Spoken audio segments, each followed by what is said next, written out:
What's going on, people? I'm back, and this time back for good.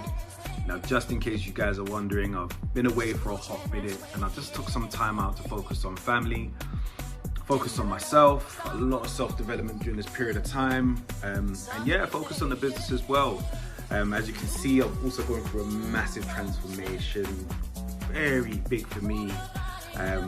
Yeah, man, it's been a journey, and I'm actually going to delve into this in one of the episodes where I'll speak about hair balding, we'll talk about hair thinning, we'll look at the remedies as well and the pros and cons to those remedies, because just like with most solutions, you definitely have your pros and cons, so definitely look out for that episode, which will be coming to you soon.